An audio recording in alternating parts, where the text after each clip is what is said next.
What's up YouTube, it's the Casual Air Gunner, and today I'm doing something a little different again. As you guys know, I'm quite into guns and air guns, but I'm also quite a fan of medieval weapons. What I'm not really a fan of is airsoft, but I had an airsoft helmet for an earlier experiment that you guys probably saw in one of my other videos, so I figured it deserves at least one more good use in its lifetime before it goes. In the last video, I was showing that it could stop some of the weaker air pistols, but it couldn't stop the stronger air pistols or any of the rifles. Here are the holes that some of the air rifles made in it. In that video, some of them did blast just clean through it. But in this video, I'm going to see if it could stop medieval weapons like blades and arrows. I've got the helmet set up here on a foam roller, so it does have a bit of support, but it also has a bit of give to it. For the first weapon, let's see if it'll withstand this really cheap, badly made sword that I'm not afraid to damage. Looks like the sword definitely damaged that outer shell. It even cut right into the plastic there, but it looks like the wearer is still alive. Next up, let's try something with a little bit more heft to it, like this axe.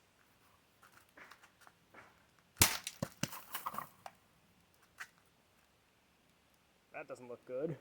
I think it's pretty safe to say that the wearer is probably not alive. To give it a fair shake though, the axe was a weapon that was designed to defeat armor, so it looks like in this case the axe did its job. It's actually really hard to get that out now. I think it's stuck. Okay, it's pretty safe to say that the airsoft helmet won't save you from an axe, but there's part of me that still thinks it will still save you from a spear, even though the spear is a two-handed weapon.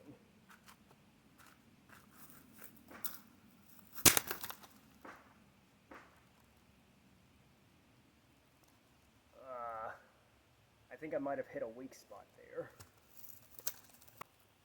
So that might have just been me getting lucky, but this wearer is dead. I'm going to hit a strong spot this time to see if that was just me getting lucky, or if the spear actually goes through the helmet.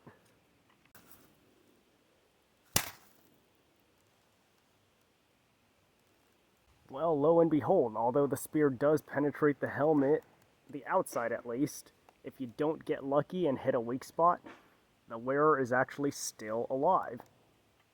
That actually makes me want to redo the test with the axe, just to make sure I didn't get lucky that time. I'm going to pick a strong spot to hit this time too.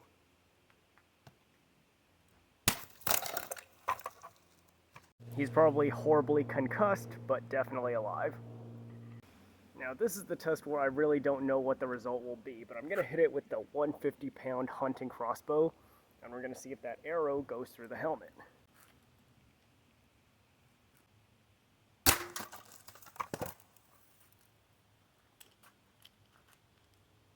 I think the results here speak for themselves. The wearer is definitely dead.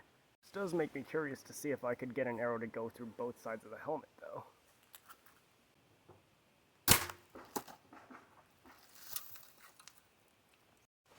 Well, from what it looks like, the arrow would have gone clean through their head, but it wouldn't have gone out the other side of the helmet. One of the big takeaways we can get from this is not to underestimate medieval weapons, even in the modern world. Just because we have better weapons now doesn't mean weapons back then weren't so deadly. Millions of people died to blades and arrows way before guns ever came along. So if you were on a medieval battlefield and all you had on was an airsoft helmet to protect you, would it save you? In some cases, yes. In others, no. If all your enemies had were swords, then yes, this would save your head. If they had axes or spears, then you probably want to hope they don't hit a weak spot. And if they have bows and crossbows, it's not going to save you at all. Anyway, hope you guys enjoyed the video. Like it if you did, and thanks for watching.